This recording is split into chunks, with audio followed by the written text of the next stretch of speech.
Their branding is they get so excited about what they're doing that they go online and that's all they talk about. But people don't really care about what you do until they know what problem it solves for them.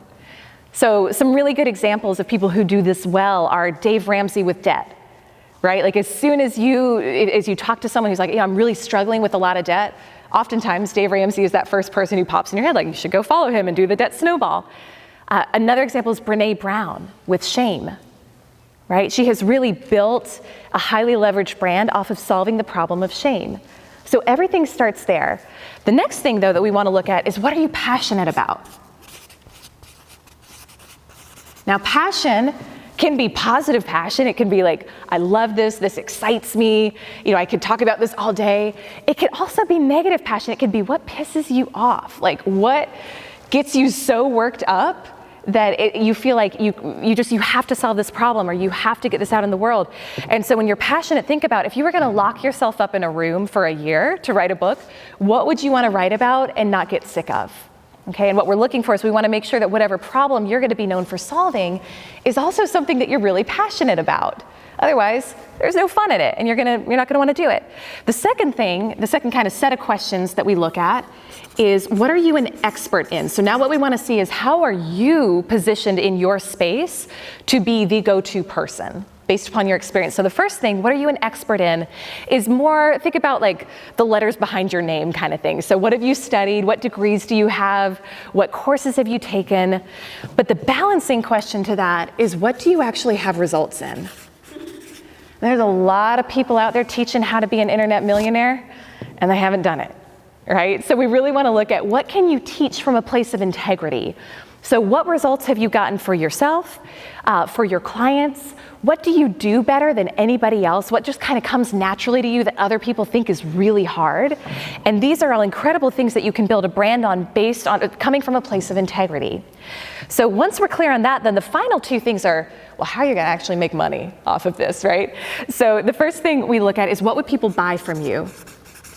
There's 5 different categories of things people will buy from you. There's products, there's ads and affiliates, there's you as a service, there's education, and there's entertainment. And we just use this acronym, PAYE.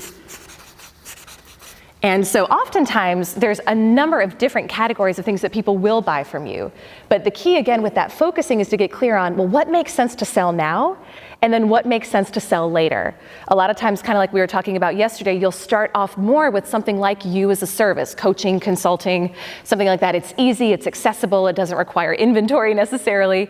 But then over time, it's like we don't necessarily want to be, giving time for money all the time. So we'll be looking at expanding into these different areas that you can monetize. And then the final piece of this is what business do I want to be in? So with any new business model that you're creating, we like to run it through a checklist that we call DARES, which I'm gonna just do on the side here, which is basically, is it digital? Is it automated? Is it recurring? Is it evergreen? And is it scalable? So essentially the idea here is if you could create your perfect business, it would require no humans, you would make a lot of money every month, you'd be able to scale and grow it. And yeah, we kind of think like Netflix is the closest model here. We have yet to find one that checks all the boxes, but basically for anything new that you're creating or where you're spending your time, if you can check as many of these boxes as possible, it's gonna give you time freedom and it's gonna help you to expand beyond that dollars per hour model. So final quick thing here, what you're looking for here is there's a balance between these two pieces of the helix. The top part is all who the world needs you to be. So this is external facing. This is how are you gonna be of service. The bottom part though is who were you designed to be? It's like, why were you put on this earth?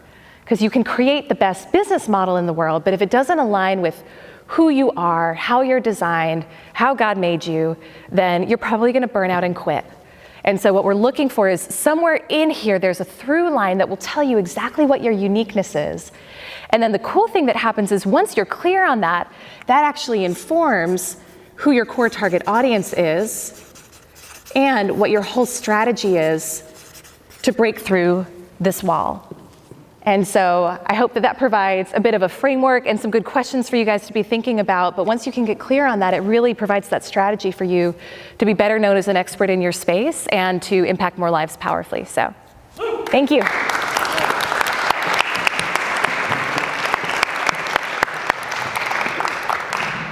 So I've actually been to a workshop that Elyse and Brand Builders has hosted. It was the